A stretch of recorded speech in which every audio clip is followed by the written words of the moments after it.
Hello guys, welcome to my digital marketing tutorial. आज हम पढ़ेंगे digital display advertising. Digital display advertising digital marketing में बहुत ज़्यादा यूजफुल है। इसमें मैं आपको बताऊंगा कि कैसे आप अपने लिए डिजिटल एड क्रिएट कर सकते हैं डिस्प्ले की फॉर्म में। गूगल एडवर्ड्स पे भी आप इसके लिए कैंपेन बना सकते हैं। इसके क्या क्या बेनिफिट्स हैं, ये कहाँ कहाँ यूज होता है, इसका रिटर्न ऑन इन्वेस्टमेंट कितना है, बाकी कई सारी चीजें मैं इसमें कवर करूंगा। तो शुरू करते हैं। First of all, what is digital display advertising? It is a graphic advertising on internet website, applications और सोशल मीडिया थ्रू बैनर्स और other advertising formats made of text, images, flash, video and audio.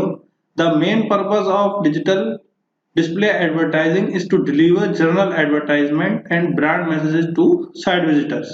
तो आपने देखा होगा, आप कई सारी websites पर जाते हैं या एप्लीकेशंस को यूज करते हैं, तब आपको टेक्स्ट, इमेजेस, फ्लैश, वीडियो और ऑडियो के रूप में उस एप्लीकेशन पे, वेबसाइट पे कई सारे तरीके के डिस्प्ले ऐड मिलते हैं। उसका पर्पस क्या है? उसका पर्पस ये है कि उस ब्रांड का मैसेज आप तक पहुंच जाए।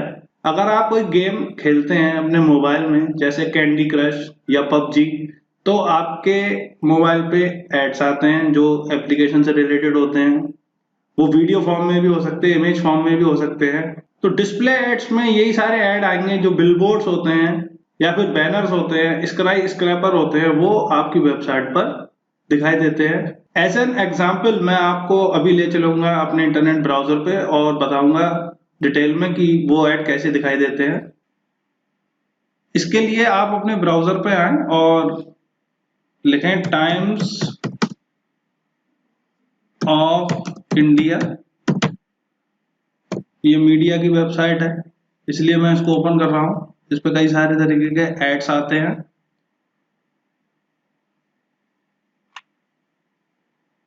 एक तो यही ऐड आ रहा है जो फ्रंट पेज पे आ रहा है।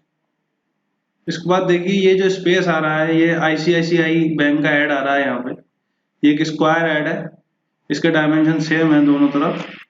उसके अलावा आप देख सकते हैं एक ये भी ऐड आ रहा है फॉरएवर स्पिन का। तो इस तरीके से डिस्प्ले ऐड आपके वेबसाइट पर आते हैं। ऐसे ही ऐड मोबाइल की एप्लीकेशंस पे ही आते हैं। तो ये ऐड कैसे बनते हैं और कैसे डिस्प्ले होते हैं, इसके बारे में मैं आपको डिटेल में बताऊंगा इस ट्यूटोरियल में। Keys for digital display advertising, वो क्या क्या कीज हैं जो डिजिटल डिस्प्ले एडवर्टाइजिंग में यूज होनी चाहिए। First of all, goals and themes. So building a cohesive theme for your digital campaign is a major key to its success. From colors to fonts to main image, creating a uniform look and feel across your digital campaign reinforces recognition and brand identity. The overall goals for your ad should be consistent. You don't have to advertise one product on one end and then have a completely different product or service on another when it is a part of same campaign. तो सबसे पहले आप अपने campaign के लिए goal decide करें कि मुझे ऐड क्यों दिखाना है, और उसकी थीम डिसाइड करें। जब आप थीम डिसाइड करेंगे तो आपको उसमें देखना होगा आपको क्या क्या कंटेंट चाहिए, या फिर आप कलर स्कीम क्या रखना चाहते हैं। एज लाइक जैसे मैं बात करूं मैकडोनल्ड्स की, तो मैकडोनल्ड्स येलो कलर पे और रेड कलर पे बहुत ज्यादा जोर देते हैं। या फिर स्विगी की बात करें तो वो ऑरेंज कलर को यूज करता है। जोमेटो की बात करें तो वो रेड कलर को यूज करता है। मैं भी अपनी एडवर्टाइजिंग में ज्यादातर ब्लू कलर को यूज करता हूँ। जो कंपनी का लोगो है उससे लेके हर चीज में वो दिखाई देगा, मेरी वेबसाइट पे भी और मेरी एप्लीकेशन पे भी। Next one is simplicity.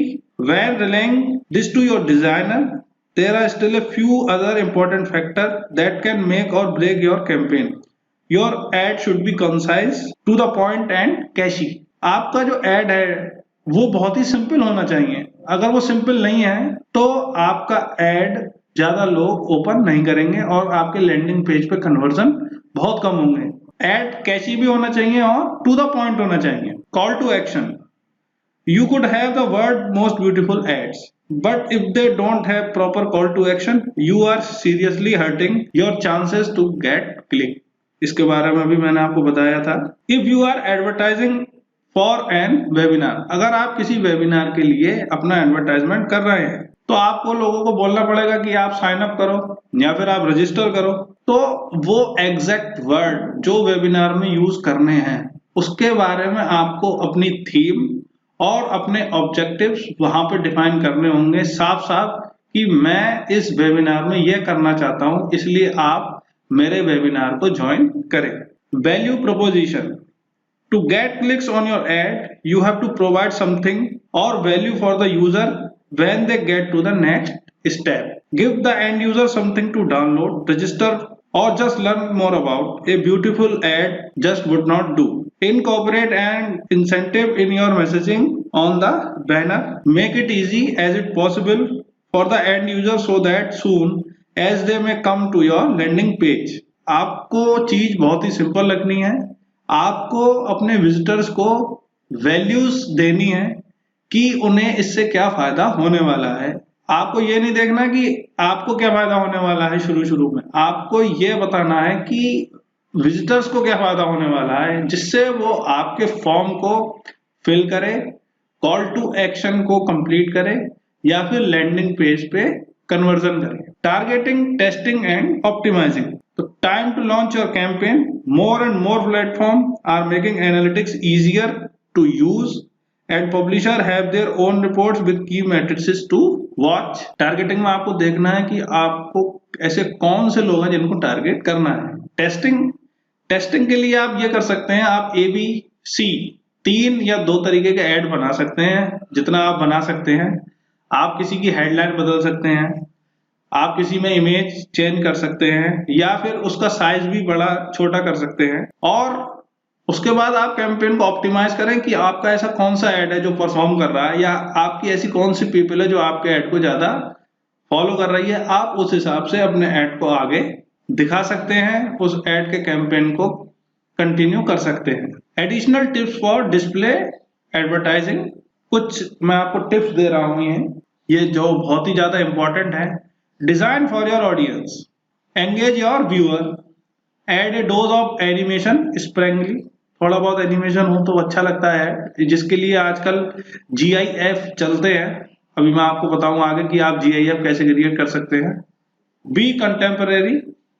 आप समकालीन चलें, सारी चीजों को देखते हुए जो इंटरनेट की दुनिया में चीजें चल रही हैं आप उसको यूज करें। इंसर्ट ह्यूमर, थोड़ा ह्यूमर इंजेक्ट कर सकते हैं आप अपने एड्स में। Let your image do the talking. ऐसा लगना चाहिए कि आपकी इमेज कुछ कहना चाह रही है या कुछ कह रही है। Ask the question. आप क्वेश्चन पूछ सकते हैं अपनी एड में। Do you know, are you looking for, ऐसे करके आप ऐसी हेडलाइन से, ऐसे हुक टेक्स्ट से अपने ऐड को शुरू कर सकते हैं। Experiment with new tools. आप नए नए टूल्स के साथ एक्सपेरिमेंट कर सकते हैं। आप बहुत सारे टूल्स ऐसे आ रहे हैं आजकल मार्केट में जो बहुत अच्छे अच्छे वीडियोस बनाते हैं, as like Doodly, as like Vimeo, और भी बहुत सारे टूल्स हैं। बहुत अट्रैक्टिव आप डिस्प्ले ऐड वहां पे बना सकते हैं। तो ये कुछ टिप्स थी, आप इनको नोट कर लें, ये आपके लिए बहुत बेनिफिशियल होंगी। Benefits of digital display advertising. अब क्या क्या बेनिफिट्स हैं इसके। Display ads are visually appealing. With display ads, you can use graphics, video, audio, and your company's branding to stand out to users and attract their attention. तो display ad visually appealing होता है, वो चीज ज्यादा अच्छी लगती है जो देखने में अच्छी लगती है। उस चीज पे आदमी कम ध्यान देता है जो सुनने में ज्यादा अच्छी लगती है। Display ad support brand awareness. Display ad आपके ब्रांड अवेयरनेस को सपोर्ट करते हैं। आपके बिजनेस में अगर किसी को पता करना है कि आपका बिजनेस क्या है तो आप डिस्प्ले एड से उन्हें अपनी वेबसाइट तक ला सकते हैं। Effectively target with digital ads. When online advertising it is important to target the most people relevant to your business. अब लोग जब आपकी डिस्प्ले एड को देखते हैं तो वही लोग आपकी वेबसाइट पे आएंगे जो उस वजह से इफेक्ट हो रहे हैं कि उनके लिए हो सकता है वेबसाइट पे कोई सॉल्यूशन मिल जाए। You can create specific parameters for your display ad, which site they appear on, which geographic area they appear in, which demographic or niche market they appear to. आप टारगेट कर सकते हैं area, आप target कर सकते हैं as, आप target कर सकते हैं उनका जेंडर। आप इफेक्टिवली टारगेट कर सकते हैं डिस्प्ले एड से।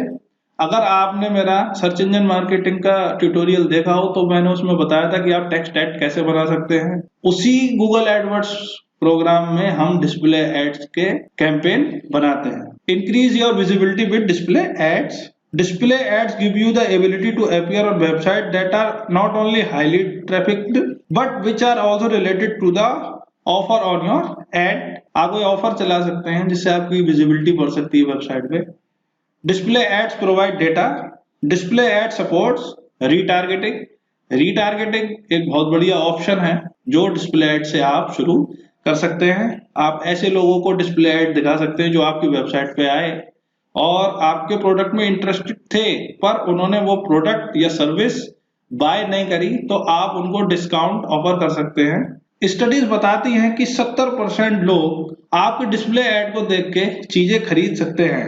आप डिस्प्ले ऐड ऐसे बनाएं कि पता चले कि आप बहुत ज्यादा प्रोफेशनल हैं और आपकी जो डिस्प्ले एडवर्टाइजिंग है वो आपको बहुत प्रोफेशनल दिखा सकती है। दोनों ही तरीके से ये बात एक दूसरे का कॉम्प्लीमेंट है। जो आपकी प्रोफेशनलिज्म है वो आपकी डिजिटल डिस्प्ले एडवर्टाइजिंग में नजर आनी चाहिए। Challenges for digital display advertising, वो क्या क्या चैलेंज हैं जो डिजिटल डिस्प्ले एडवर्टाइजिंग में आप देखेंगे। First of all, an unclear vision. जब शुरू में आप ऐड बनाते हैं तो आपके सामने ये प्रॉब्लम होती है कि आप सोचे मैं ऐड किसके लिए बनाऊं, किसके लिए ना बनाऊं। तो इसके लिए आप जो डिस्प्ले ऐड आपके सामने आते हैं आप उनकी पूरी इंफॉर्मेशन को सर्च करिए, उससे आपको हेल्प मिलेगी कि आपका विजन क्लियर हो जाए। Fear of spending. Display advertising on Google में आपको काफी सारा पैसा खर्च करना पड़ता है। उससे जो छोटे बिजनेसेस हैं वो घबरा जाते हैं कि मैं कैसे अपना रुपया खर्च करूं। तो मैं इसके लिए आपसे यही कहूंगा, आप थोड़ा सा अपने बिजनेस का बजट अलग से एडवर्टीजमेंट के लिए रखें ताकि अगर वो स्पेंड भी हो जाए तो आपके बिजनेस में कोई इफेक्ट ना आए। और आप रिटर्न ऑन इन्वेस्टमेंट का ध्यान रखें, मैं कितने रुपए एडवर्टाइजमेंट में खर्च कर रहा हूं और कितने रुपए मेरे पास वापस आ रहे हैं। आप रिटर्न ऑन इन्वेस्टमेंट का विशेष ध्यान रखें। पुअर इंटीग्रेशन, ये चीज देखने में आई है और इस पर रिसर्च भी करी गई है कि इंटीग्रेशन पुअर कैसे हो सकता है। तो जब आप डिस्प्ले ऐड बनाते हैं उस पर क्लिक करने के बाद कोई भी विजिटर आपकी वेबसाइट पर पहुंचता है, पर वेबसाइट पे पहुंचने के बाद उसको पता ही नहीं रहता कि वो कहाँ जाएगा। या तो लैंडिंग पेज अच्छे नहीं होते हैं या फिर आपकी वेबसाइट का डिजाइन अच्छा नहीं होता है। तो आप डिजिटल डिस्प्ले एडवर्टाइजिंग में ये चीज ध्यान रखें कि आप डिस्प्ले ऐड तो अच्छे बनाएं, उसके साथ साथ आप अपनी वेबसाइट को भी बहुत अच्छा बनाएं जिसमें पता हो कि विजिटर्स को कहाँ जाके कौन सा फॉर्म फिल करना है। Not enough bandwidth. इंडिया जैसी कंट्रीज में जो डेवलपिंग कंट्रीज हैं बैंडविड्थ की बहुत ज्यादा प्रॉब्लम होती है। इंटरनेट की स्पीड स्लो होने की वजह से कभी कभी जो ऐड होते हैं वो डिस्प्ले नहीं हो पाते हैं। ये एक बहुत बड़ा रीजन है और ये एक बहुत बड़ा चैलेंज है डिस्प्ले एडवर्टाइजिंग में। Too many hardware options. आजकल बहुत तरीके की डिवाइसेस आती हैं, लैपटॉप, डेस्कटॉप, मॉनिटर के सबके डायमेंशन स्क्रीन के अलग अलग होते हैं, आपकी मोबाइल की स्क्रीन के भी डायमेंशन अलग अलग होते हैं। तो इतने सारे हार्डवेयर ऑप्शन होने की वजह से जो आपके एड्स हैं उनका जो डिस्प्ले है वो कितना रेस्पॉन्सिव होता है इसका बहुत ज्यादा इफेक्ट पड़ता है डिस्प्ले एडवर्टाइजिंग पे। तो जनरली क्या होता है, उसकी वजह से उसका यूजर एक्सपीरियंस बहुत ही खराब हो जाता है। आपके ऐड उस वेबसाइट के कंटेंट के ऊपर आने लगते हैं, वो कंटेंट को हाइड कर देते हैं जिस वजह से लोग उसको रिपोर्ट कर देते हैं। Confusing content management system. Software content management system. अब कंटेंट मैनेजमेंट वो पार्ट होता है जिसमें आपका डेटा सेव रहता है। तो कभी कभी उस डेटा का मैनेजमेंट करना बहुत कठिन हो जाता है हमारे लिए। ये सारे जो चैलेंजेस हैं वो आपको डिजिटल डिस्प्ले एडवर्टाइजमेंट में पार करने होंगे। In 2018, a study conducted by Google found that more than 56% of ad impressions are not seen, they are ignored। तो 56% लोगों ने एड देखा ही नहीं अकॉर्डिंग टू गूगल। गूगल सबसे बड़ा एडवर्टाइजर है इस समय दुनिया में। उनकी स्टडी में आया कि 56% लोग आपका एड देखते ही नहीं है, इंप्रेशन के बाद भी वो नहीं देखते हैं। तो अगर मैं कॉस्ट पर 1000 के लिए वहां पे कर रहा हूं तो वो मेरे लिए फायदेमंद नहीं होगा। और इन सब की वजह से जो इसके इफेक्ट हैं वो क्या होते हैं? Time wasting, over use and obsession, over sharing and privacy issues, online digital footprints. Online digital footprints का मतलब यह है आपका ORM, ऑनलाइन रेपुटेशन मैनेजमेंट भी कम हो सकता है या खराब हो सकता है। पता चले कि आपका ऐड आता ही जा रहा है, आता ही जा रहा है, आता ही जा रहा है, बार बार आ रहा है। Keeping up with friends, online dramas and bullying, distraction, accessing inappropriate material. कभी कभी आपकी वेबसाइट पे दूसरे ऐसे ऐड आने लगेंगे जो ठीक नहीं है। ठीक से मेरा मतलब ऐसा है कि वो एडल्ट ऐड हो सकते हैं या ऐसे ऐड हो सकते हैं वो शायद आपको पसंद ना आए या आपके प्रोडक्ट से रिलेट ना करते हो। तो ये सारे जो चैलेंजेस हैं वो डिजिटल डिस्प्ले एडवर्टाइजमेंट को थोड़ा सा कठिन बनाते हैं। पर अगर आप अपनी स्ट्रेटजी और अपनी थिंकिंग और अपने गोल्स को डिफाइन रखेंगे तो आपको ऐसी कोई भी प्रॉब्लम नहीं आएगी। Business value of digital marketing, मैं आपको बताना चाहता हूं कि डिजिटल मार्केटिंग की बिजनेस वैल्यू कितनी है। तो आप इस इमेज को देख सकते हैं, यहाँ पे जो लाइट ब्लू कलर से आ रही है दैट इज बैनर एडवर्टाइजिंग। 2015 से 2019 में ये काफी बढ़ चुकी है, आप यहाँ पे देख सकते हैं। इसके बाद वीडियो एडवर्टाइजिंग, वीडियो एडवर्टाइजिंग भी आप देख सकते हैं जो डार्क ब्लू कलर से आ रही है, ये भी इंक्रीज हो रही है। पर आप सर्च एडवर्टाइजिंग को देखिए कितनी ज्यादा है ये। तो सर्च एडवर्टाइजिंग में ही आते हैं आपके डिस्प्ले एड और आपके टेक्स्ट एड, जिसे आप कैंपेन में क्रिएट करते हैं गूगल एडवर्ड्स में। वो बहुत बड़ा पार्ट प्ले करते हैं डिजिटल मार्केटिंग में। Then after social media marketing, social media marketing का भी मार्केट बहुत तेजी से बढ़ रहा है, इस पे एडवर्टाइजिंग बहुत तेजी से बढ़ रही है। Then comes to classified, does it work, क्या ये असली में ऐसा होता है या ये केवल डेटा ही है हमारे पास। तो जो चीजें रिसर्च में सामने आई हैं वो ये चीजें हैं कि great exposure to specific audience, आपको पहले अपने ऑडियंस को स्पेसिफिक करना पड़ेगा और आपको अपने आप को एक्सपोज करना पड़ेगा उनके सामने। कंज्यूमर इंसाइट्स, जब आप गूगल एनालिटिक्स का यूज करेंगे तो आपको इंसाइट्स पता चलेंगे। What are the age of the visitors, geographic locations और भी कई सारी इंफॉर्मेशन आपको मिलेंगी। तो आपको उस हिसाब से अपने एड्स को डिजाइन करना पड़ेगा। ब्रांडिंग, आपके बिजनेस वैल्यू में ब्रांडिंग एक बहुत ही इंपॉर्टेंट चीज है। अगर ब्रांडिंग अच्छी हो जाती है तो आपकी फर्दर एडवर्टाइजमेंट की कॉस्ट धीरे धीरे कम होने लगेगी। Cost effective technique, cost effective technique ये है कि अगर आपने 100 रुपए खर्च किए हैं किसी एड पे, तो आपने क्या एम रखा है, क्या गोल आपने बना रखा है कि आपको कम से कम कितने रुपए उस पर मिलने चाहिए। बेटर रेवेन्यू ग्रोथ, सीधी सी बात है, जब आपका रेवेन्यू बढ़ेगा तो आपकी बिजनेस वैल्यू बढ़ेगी और आपकी इनकम भी इंक्रीज होगी। Choosing between traditional marketing and digital can be quite a hassle for many small businesses as the average size of the marketing budget is usually not big enough for both of them। इसलिए मैं कह रहा हूं कि अगर आपका business छोटा है या आपकी कंपनी अभी छोटी है तो आप कुछ बजट डिजिटल मार्केटिंग के लिए अलग से एलोकेट कर दें कि आपको किस किस मार्केटिंग में कितना कितना रुपया खर्च करना है। आउट ऑफ कंफर्ट और lack of understanding regarding how digital works, many marketers from both small and medium enterprises choose to go with traditional method or with a combination of traditional and super specifically implemented digital methods। अब कई सारे लोग ऐसे होते हैं जिनके micro small या medium business होते हैं, उनको डिजिटल मार्केटिंग में ज्यादा समझ नहीं होती है, तो वो ऐसी कंपनीज को अपना ऐड दे देते हैं जो सीरियसली उस ऐड को नहीं करती हैं। तो उनको लगता है ऐसा कि डिजिटल मार्केटिंग ज्यादा सक्सेसफुल नहीं है, पर ऐसा नहीं है। अगर आपको डिजिटल मार्केटिंग का यूज करना है तो पहले आपको खुद सीखना होगा कि मार्केटिंग कैसे होती है। फर्दर आप किसी थर्ड पार्टी को अपनी एडवर्टाइजमेंट दे सकते हैं। आप उनको ये बता सकते हैं कि मेरी जो एड है वो कहाँ कहाँ डिस्प्ले करी जानी चाहिए, या मैंने जो एड बनाया है वो किस किस वेबसाइट पर दिखना चाहिए। सपोज आप थर्ड पार्टी को अगर पेमेंट कर देते हैं और वो एड किसी और वेबसाइट पे दिखा देते हैं तो उस इंप्रेशन का कोई मतलब नहीं है।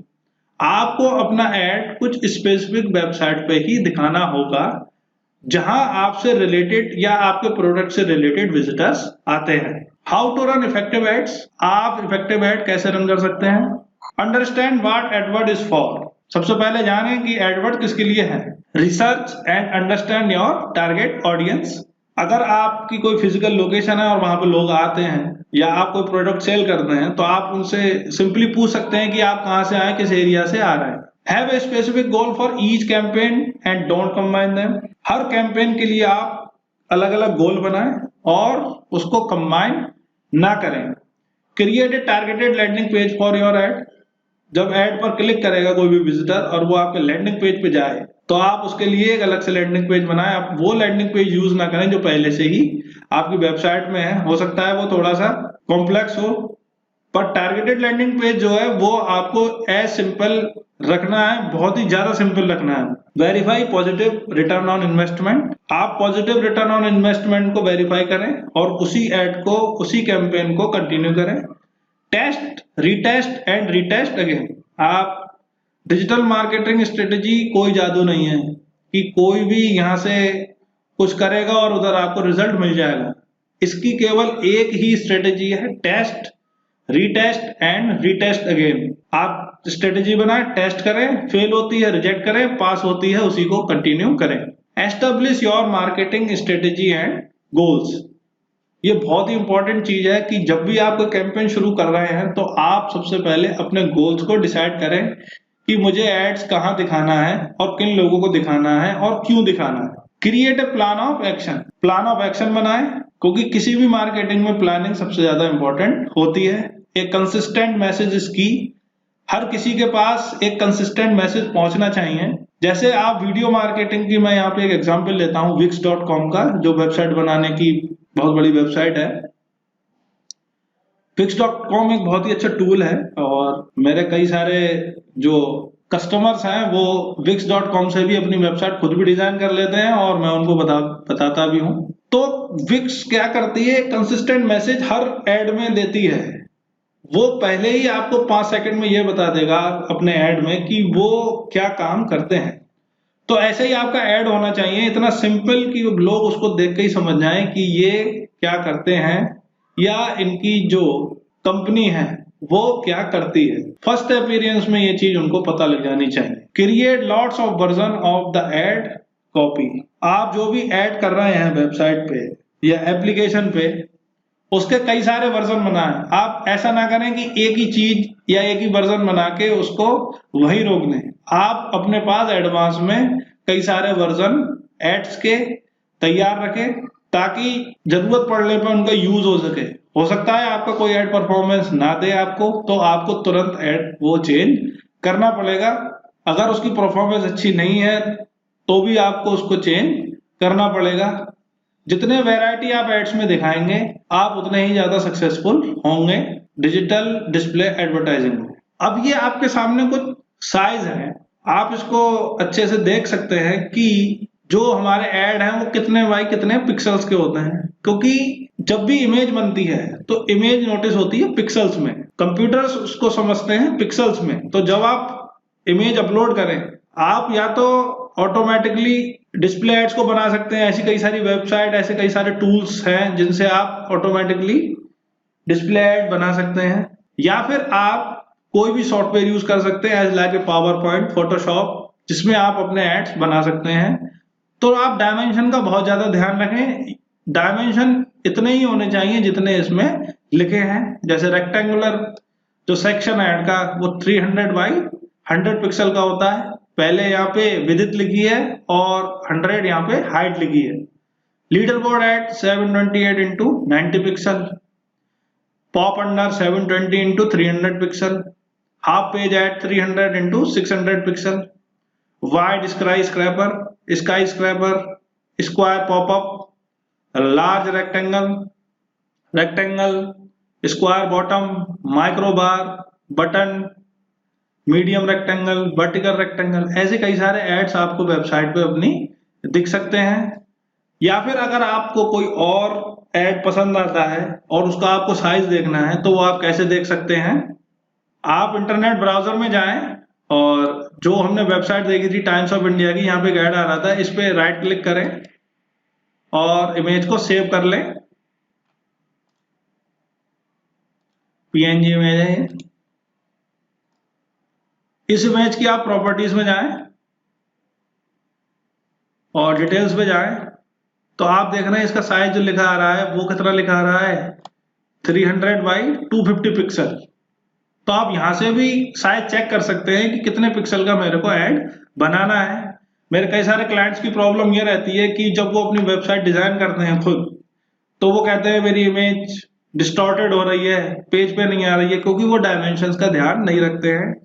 तो फर्स्ट ऑफ ऑल अगर आपको डिस्प्ले एड्स बनाने हैं खुद से, तो आप अपने डायमेंशन का बहुत ज्यादा ध्यान रखें। ये जो डायमेंशन लेके आ रहे हैं 300 बाई 250, वहां जो डायमेंशन लिखे आ रहे थे 300 बाई 250, वो यहाँ लिखे आ रहे हैं, ये है मीडियम रेक्टेंगल। तो आप जब डिस्प्ले ऐड बनाएं तो मैं आपको सजेस्ट करूंगा कि आप इन डायमेंशंस का काफी ध्यान रखें। आई होप आपको बातें समझ आई होंगी। अगर आपकी कोई भी क्वेरी है तो आप कमेंट बॉक्स में लिख सकते हैं, या फिर आप विजिट कर सकते हैं www.learntounlearn.com/contactus.php। हम आपकी क्वेरी सॉल्व करने की पूरी कोशिश करेंगे। Thank you.